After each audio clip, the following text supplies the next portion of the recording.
अस्सलाम वालेकुम स्टूडेंट्स। आज का जो हमारा टॉपिक है वो है बेसिकली जो हमने अपना चैप्टर 12 स्टार्ट किया हुआ है एफएससी पार्ट 2 का इलेक्ट्रोस्टैटिक्स का। ठीक है, उसमें आज हम डिस्कस करेंगे कैपेसिटर को। ठीक है, कि कैपेसिटर्स क्या होता है, ठीक है, कैपेसिटेंस ऑफ कैपेसिटर क्या होती है। ठीक है, उस चीज़ को देखेंगे। सबसे पहले तो बात करते हैं कैपेसिटर की कि कैपेसिटर क्या है। कैपेसिटर जो है बेसिकली हमारे पास एक ऐसी डिवाइस है जो क्या करती है, चार्ज को स्टोर करती है अपने अंदर। ठीक है, कि जो इलेक्ट्रिक फील्ड की सूरत में क्या करती है, अपने अंदर चार्ज को स्टोर करती है। ठीक है, कि इसमें एबिलिटी होती है कि ये क्या कर सकती है, चार्ज को अपने अंदर स्टोर कर सकती है। अब इसकी कंस्ट्रक्शन की तरफ आते हैं कि ये होता किस तरह का। देखिए इसके अंदर बेसिकली क्या होती हैं, दो आपके पास मेटल प्लेट्स होती हैं जिनके दरमियान या तो एयर सेपरेट के ज़रिए से उनको सेपरेट किया गया होता है, या फिर क्या किया गया होता है, उनके दरमियान में कोई भी इंसुलेटर रखा गया होता है। इंसुलेटर मतलब जिसमें से इंसुलेटर क्या होता है, जिसमें से करंट पास नहीं कर सकता, चार्जेस पास नहीं कर सकते हैं।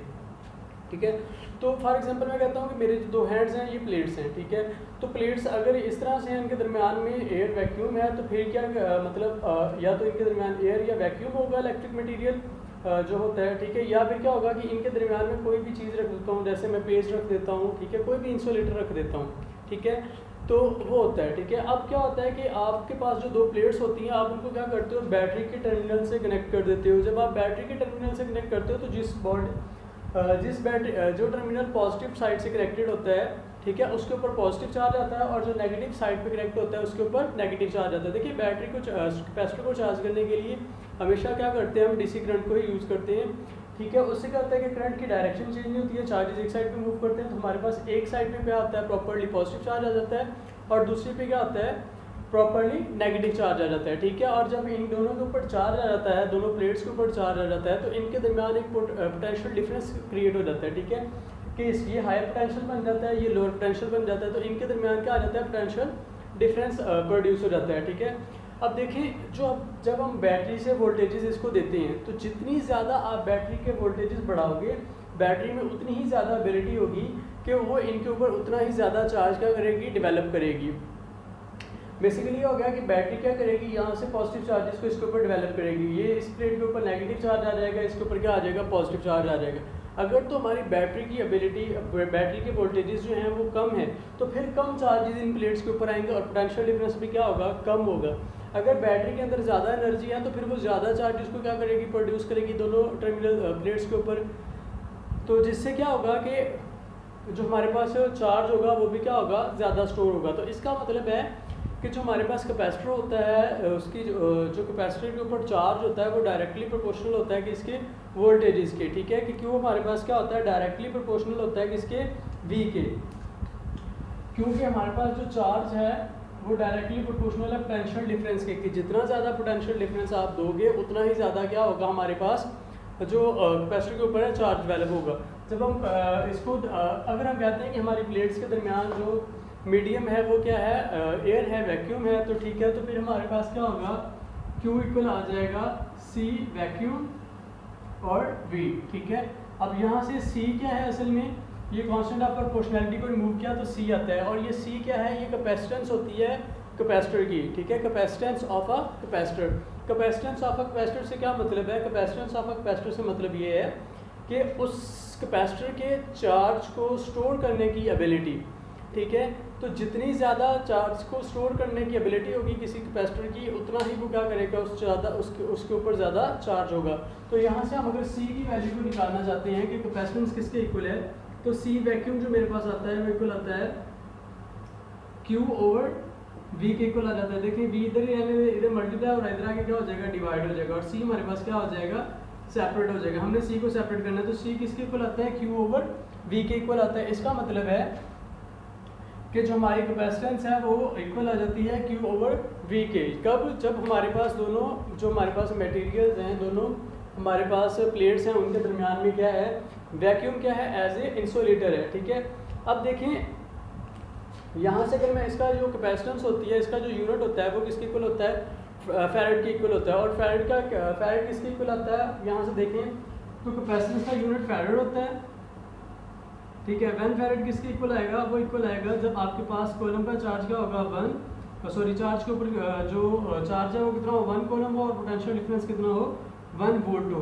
तो आपका जो यूनिट है फैरेड, ठीक है, वो किस तरह से होगा कि अगर आप इन प्लेट्स के ऊपर 1 कॉलम का चार्ज जो है इन प्लेट्स के ऊपर 1 कॉलम का चार्ज अगर इन प्लेट्स के दरमियान 1 वोल्ट का पोटेंशियल डिफरेंस प्रोड्यूस करता है तो फिर उसकी जो कैपेसिटेंस होगी वो कितनी होगी 1 फैराड होगी। कि किसी कैपेसिटर की कैपेसिटेंस 1 फैराड उस वक्त होगी जब उन प्लेट्स के ऊपर 1 कॉलम का चार्ज 1 वोल्ट का पोटेंशियल डिफरेंस क्या कर देगा, प्रोड्यूस कर देगा। ठीक है, तो हमारी जो कैपेसिटेंस होगी वो क्या होगी 1 फैराड होगी।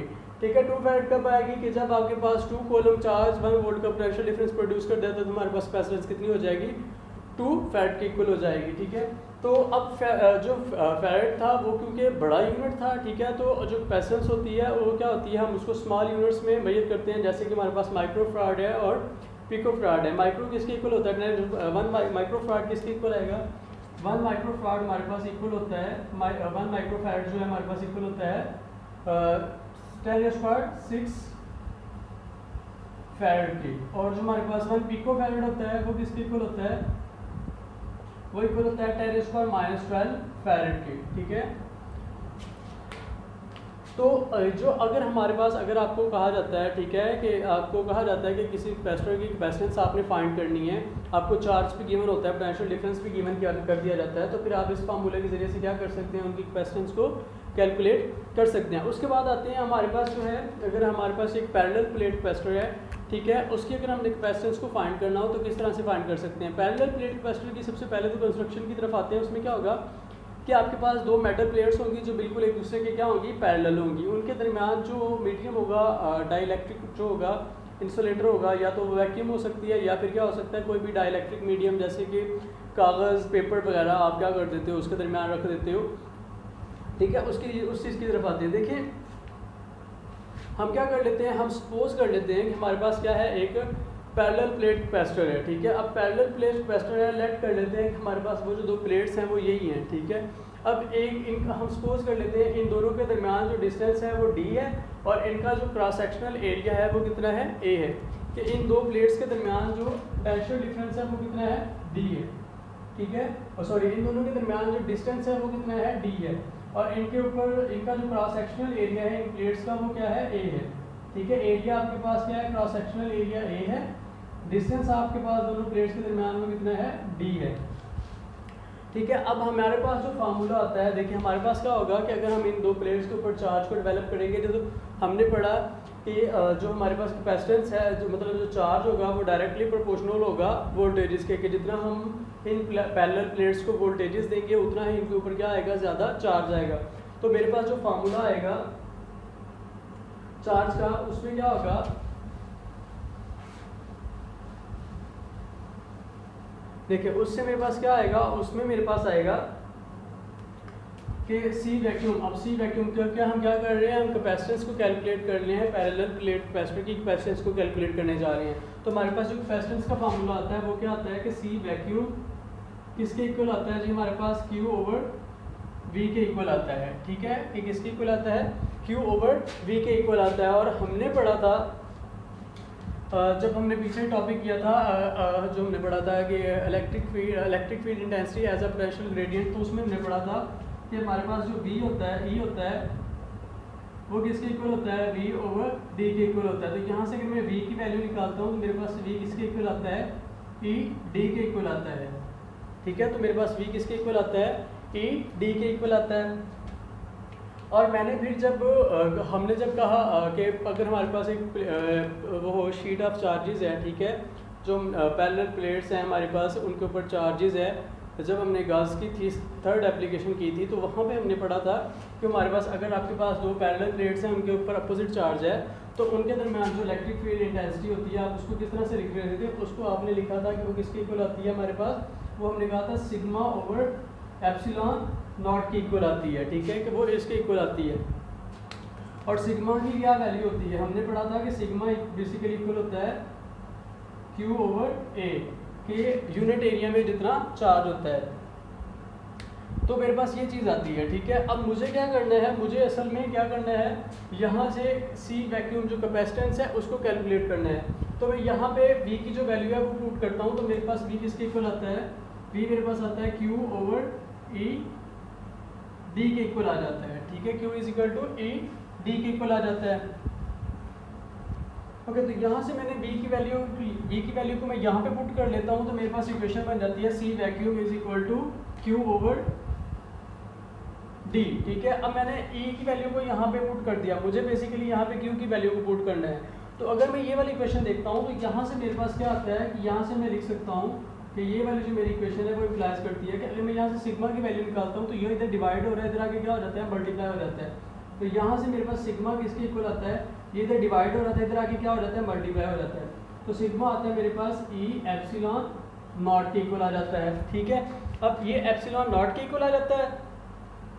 अब मैं अगर सिग्मा की यही वाली वैल्यू यहाँ पे पुट कर देता हूँ, ठीक है, कि ये वाली वैल्यू को मैं सिग्मा की को यहाँ पे यूज़ कर लेता हूँ, तो मेरे पास यहाँ से क्या Q ओवर A किसके इक्वल आ जाएगा, Q ओवर A इक्वल आ जाएगा मेरे पास। सिग्मा की वैल्यू को यहाँ पे पुट कर रहा हूँ तो वो है मेरे पास E एप्सिलॉन नॉट, ठीक है। अब मैं यही वाली यहाँ पे Q जो A है वो नीचे डिवाइड हो रहा है, मुझे Q की वैल्यू चाहिए, यहाँ पे A डिवाइड हो रहा है, इधर जाके क्या हो जाएगा, मल्टीप्लाई। तो मेरे पास Q की वैल्यू क्या हो जाएगी, मेरे पास Q की वैल्यू आ जाएगी Q is equal to A E epsilon naught के इक्वल आ जाएगा। अब मैं ये वाली वैल्यू क्या करता हूँ, यहाँ पे पुट करता हूँ, तो ये मेरे पास आ जाएगा A E epsilon not over E और D। तो यहाँ पे मेरे पास क्या होता है कि E से E क्या हो जाता है, कैंसिल हो जाता है, बाकी मेरे पास क्या रह जाता है, बाकी रह जाता है मेरे पास A epsilon not over D। तो मेरे पास C वैक्यूम जो है वो किसके इक्वल आ गया कि कैपेसिटेंस, अगर हमारे पास पैरेलल प्लेट कैपेसिटर है और उसके दरमियान जो है वो एयर वैक्यूम एज इलेक्ट्रिक है, मीडियम है जो, और उनके दरमियान डिस्टेंस D है, तो हमारी जो कैपेसिटेंस है उस पैरेलल प्लेट कैपेसिटर की वो तीन चीज़ों पे डिपेंड करती है। वो एक तो डिपेंड करती है कि इन प्लेट्स का एरिया कितना है, जितना ज़्यादा एरिया होगा उतनी ही ज़्यादा क्या होगी, उनके ऊपर कैपेसिटेंस होगी। दूसरा डिपेंड करती है कि मीडियम के ऊपर, कि उनके दोनों के दरमियान में मीडियम कौन सा है, और तीसरा डिपेंड कर रही है डिस्टेंस के ऊपर। देखिए डिस्टेंस के इन्वर्सली प्रोपोर्शनल है, अगर डिस्टेंस हमारा पे यहाँ पे हमारा डिस्टेंस क्या होता जाएगा, ज़्यादा होता जाएगा, तो जो कैपेसिटेंस है वो कम होती जाएगी, और अगर हमारा डिस्टेंस क्या होता जाएगा, कम होता जाएगा, तो उसकी जो कैपेसिटेंस है वो क्या होती जाएगी, ज़्यादा होती जाएगी। तो ये फार्मूला है जिसके ज़रिए से हम क्या कर सकते हैं, अगर हमारे पास क्या है कि दो प्लेट्स के दरमियान जो मीडियम है वो क्या है, एक वैक्यूम है, तो फिर इस फार्मूले के ज़रिए से हम क्या कर सकते हैं, उसकी जो हमारे पास कैपेसिटेंस है पैरेलल प्लेट कैपेसिटर की, उसको हम क्या कर सकते हैं, कैलकुलेट कर सकते हैं। ओके, उसके बाद आते हैं जो हमारे पास, अगर हम क्या करते हैं कि इनके दरमियान हमने कहा वैक्यूम है, अगर हम क्या करते हैं कोई जो इलेक्ट्रिक मीडियम है उसको रख देते हैं, डाइलेक्ट्रिक मीडियम जो है उसको यूज़ कर लेते हैं, किसी डाइलेक्ट्रिक को यूज़ कर लेते हैं, तो फिर क्या इफेक्ट होता है। देखिए कि जब हम क्या करेंगे, किसी डाइलेक्ट्रिक को इसके दरमियान रखते हैं, किसी इंसुलेटिंग मटेरियल को रखते हैं, तो जो उसकी कैपेसिटेंस होगी वो क्या हो जाएगी, इंक्रीज़ हो जाएगी, ठीक है। हमने कहा अगर यहाँ से देखा जाए तो हमारे पास जो कैपेसिटेंस है वो हमने कहा कि एरिया पे डिपेंड करती है, दोनों के दरमियान जो मीडियम है उसके ऊपर डिपेंड करती है, और डिस्टेंस के ऊपर डिपेंड करती है। अगर हमारा मीडियम जो है, हमने क्या कर दिया, हमने मीडियम को यूज़ कर लिया है, कोई भी दूसरा मीडियम हम यूज़ कर लेते हैं, फॉर एग्जांपल पेपर ही रख लेते हैं, ठीक है। तो फिर हम क्या करेंगे, हम इस इक्वेशन में क्या हो जाएगा कि जो डाई इलेक्ट्रिक कॉन्स्टेंट है जिसको हम रिलेटिव परमिटिविटी बोलते हैं वो इन्वॉल्व हो जाएगा, एप्सिलॉन आर जिसको कहते हैं, ठीक है। कि हमारे पास क्या हो जाएगा, यहाँ पे एप्सिलॉन आर इन्वॉल्व हो जाएगा। जब हमारे पास यहाँ पे एप्सिलॉन आर हो जाएगा, अगर आप नोमिनेटर को बढ़ा देते हो तो फिर आपकी वैल्यू क्या हो जाती है, ज़्यादा हो जाती है। खैर इसको डिस्कस करते हैं, ठीक है। कि अगर हम आप क्या करते हैं, अगर हम डाइलेक्ट्रिक को यूज़ करते हैं तो डाइलेक्ट्रिक क्या रोल प्ले करता है। देखिए कि अगर आपके पास कैपेसिटर है और आपने उसकी प्लेट्स के दरमियान किसी डाइलेक्ट्रिक को रख दिया है, ठीक है, किसी इंसुलेटिंग मटेरियल को रख दिया है, आपने मीडियम को क्या कर दिया, आपका इंसुलेटर एज अ मीडियम आ गया है, तो फिर आपकी जो कैपेसिटेंस होगी कैपेसिटर की वो क्या कर जाती है, इंक्रीज़ कर जाती है, ठीक है। उसने इसकी एग्जांपल दी हुई है, उसने कहा कि आपके पास कोई भी कैपेसिटर है, ठीक है, आपने क्या करना है, उसकी प्लेट्स को वोल्ट मीटर से कनेक्ट कर देना है। जब आप उसकी प्लेट्स को वोल्ट मीटर से कनेक्ट करते हो तो आपने रीडिंग को क्या कर लिया, नोट कर लिया, ठीक है। उसके बाद आपने क्या करना है कि उसको वोल्ट मीटर के साथ कनेक्ट रहने देना, और आपने क्या करना है कि आपके पास जो कैपेसिटर है उसकी कैपेसिटर्स के दरमियान में आपने क्या कर दिया, कोई डाइलेक्ट्रिक मीडियम रख दिया। जब आप क्या करते हो, कैपेसिटर के जो प्लेट्स हैं उनके दरमियान आपने क्या कर दिया, ये मेरे पास प्लेट्स थी फॉर एग्जांपल, तो आपने जब इन प्लेट्स के दरमियान में क्या कर दिया है, डाइलेक्ट्रिक मीडियम को रख दिया है। पहले वैक्यूम था, आपने अब वैक्यूम के ज़रिए से क्या कर लिया, इसके जो टर्मिनल से उनको वोल्टमीटर से कनेक्ट करके उसकी जो मेजरमेंट थी कर ली। फिर आपने क्या कर दिया, इनके दरमियान एक मटेरियल रख दिया है जो कि इंसुलेटिंग मटेरियल है। जब आप मटेरियल रख देते हो तो फिर आपने देखना है कि वो कहता है कि जो आपका पोटेंशियल डिफरेंस होगा, जो वोल्टमीटर आपका कनेक्टेड होगा, उस पर जो वोल्टेजेस होंगी उनकी जो वैल्यू होगी वो डिक्रीज़ हो जाएगी। ठीक है, वैल्यू डिक्रीज़ होने का मतलब क्या है कि ये जो आपके पास हमने कहा था ना, ये वाली जो इक्वेशन है, इसमें ये जो v की वैल्यू है वो क्या हो जाती है, कम हो जाती है। अगर आप इस इक्वेशन को गौर से देखते हैं हम,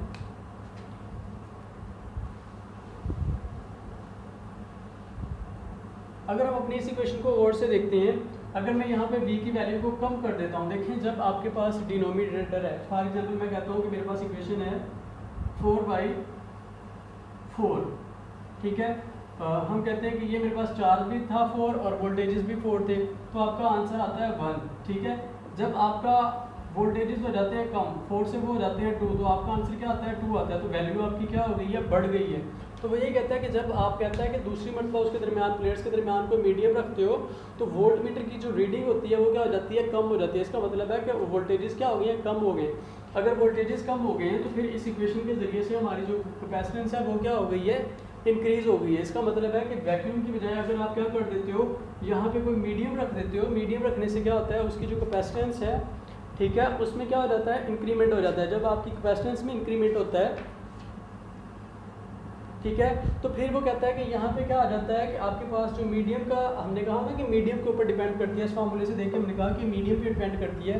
तो जो भी आप मीडियम रखते हो, ठीक है, उसकी जो वैल्यू होगी, उसकी एप्सिलॉन आर जो होगा उसके लिए जो रिलेटिव परमिटिविटी होगी उसके ऊपर डिपेंड करेगी। ठीक है, वो तो मटेरियल के ऊपर डिपेंड कर रही है ना कि आपका जो मीडियम है वो कौन सा है। तो मीडियम के ऊपर डिपेंड करती है और वो हमारे पास क्या होता है, डिनोमिनेटर में इन्वॉल्व हो जाता है। ठीक है, अब हमारे पास जो फिर उसकी जो मीडियम की, जब आपने मीडियम रखा है तो जो आपकी कैपेसिटेंस बन जाएगी, ठीक है, जब आपने क्या कर दिया, जब आपने मीडियम को एज अ डाइलेक्ट्रिक यूज़ किया तो फिर आपकी जो कैपेसिटेंस होगी सी मीडियम के लिए किसके इक्वल आ जाएगी, वो बन जाएगी A epsilon naught epsilon R over D. ठीक है, और हमने कहा वैक्यूम के लिए क्या होती है, सी वैक्यूम के लिए हमारे पास ये लिखी हुई है कि ये मेरे पास क्या है, वैक्यूम के लिए है ये वाली। ठीक है, ये वाली हमारे पास किस लिए है, वैक्यूम के लिए। तो इसी इक्वेशन को मैं इस तरह से लिख सकता हूँ कि A epsilon naught D into epsilon R. तो ये मेरे पास किसके इक्वल है, यहाँ से देखा जाए तो ये सी वैक्यूम के इक्वल है। तो फिर ये मेरे पास क्या आता है, सी वैक्यूम और साथ में क्या आता है, एप्सिलॉन आर, और ये सी मीडियम के इक्वल है। अब सी वैक्यूम की जो है इसको मैं इधर लेके आऊँ तो ये डिवाइड हो जाएगा, तो ये मेरे पास बन जाएगा C medium over C vacuum is equal to epsilon R. तो अगर मुझे जो हमारे पास रिलेटिव परमिटिविटी है, ठीक है, उसकी वैल्यू कैलकुलेट करना है तो बेसिकली वो क्या है, वो रेशो है। ठीक है, ये जो एप्सिलॉन आर है वो क्या है, रेशो है। किस चीज़ की रेशो है, वो रेशो है किसकी, कैपेसिटेंस ऑफ जो पैरेलल जो आपके पास पैरेलल प्लेट कैपेसिटर है, ठीक है, उसके दरमियान वो रेशो है जब उसके दरमियान कोई आपने इंसुलेटर रखा हुआ है टू द, जब आपके पास उसकी जो कैपेसिटेंस है वो किसके अकॉर्डिंग है, जब आप उसके दरमियान क्या है, वैक्यूम है। कि असल में ये एप्सिलॉन आर जो है ये रेशो है किस चीज़ की, दो पैरेलल प्लेट कैपेसिटर्स की कैपेसिटेंस की, कब की, जब आपके पास एक कैपेसिटर में क्या है कि उसके दरमियान में मीडियम है आपके पास एज अ डाइलेक्ट्रिक, और दूसरा क्या है, रेशो है किसकी, जब उन दोनों प्लेट्स के दरमियान क्या है, वैक्यूम एज अ जो आपके पास वैक्यूम एज अ वो है मीडियम है। ठीक है, कि अगर आपके पास प्लेट कैपेसिटर, आपने एप्सिलॉन आर की वैल्यू कैलकुलेट करनी है तो वो बेसिकली रेशो है, किस चीज़ की रेशो है, कि अगर आपके पास पैरेलल प्लेट कैपेसिटर है तो वो रेशो है उसकी कैपेसिटेंस की जब उसके दरमियान मीडियम है to the ratio to the, जब कैपेसिटर्स के दरमियान जो मीडियम है वो क्या है, वैक्यूम है। ठीक है, तो इसके ज़रिए से हम क्या कर सकते हैं, इसके ज़रिए से हम उसकी जो वैल्यू होती है उसको कैलकुलेट कर लेते हैं कि आपकी अगर एप्सिलॉन आर की वैल्यू आपको कैलकुलेट करनी है, कि आपको जो मीडियम है उसकी आपने एप्सिलॉन आर कैलकुलेट करनी है, उसकी वैल्यू कैलकुलेट करनी है, रिलेटिव परमिटिविटी कैलकुलेट करनी है, तो आपको उसकी कैपेसिटेंस जो उसके दरमियान मीडियम जब रखते हैं तो तब की कैपेसिटेंस को, और जब आपके पास उसके दरमियान क्या है एयर, जो आपके पास एयर एज अ मीडियम है, उस वक्त की कैपेसिटेंस की रेशो ले लेनी है। जो रेशो भी आती है वो क्या होती है, उस एप्सिलॉन आर की वैल्यू होती है हमारे पास, ठीक है। उसके बाद डाइइलेक्ट्रिक्स बेसिकली होते क्या हैं, डाइइलेक्ट्रिक्स देखें जो हमारे पास होते हैं ये इंसुलेटिंग मटेरियल्स होते हैं, ठीक है। डाइइलेक्ट्रिक्स हमारे पास क्या होती हैं, इंसुलेटिंग मटेरियल्स होते हैं। इंसुलेटिंग मटेरियल्स कौन से होते हैं, ऐसे मटेरियल्स होते हैं जिनके अंदर से चार्ज क्या कर सकता है, पास नहीं कर सकता है। तो जब भी आप क्या करते हो, किसी डाइइलेक्ट्रिक को एज अ यूज़ कर लेते हो मीडियम, कैपेसिटर्स की प्लेट्स के दरमियान एज अ मीडियम यूज़ कर लेते हो, तो डाइइलेक्ट्रिक क्या करता है, उस कैपेसिटर की कैपेसिटेंस को क्या कर देता है, इंक्रीज़ कर देता है, ठीक है।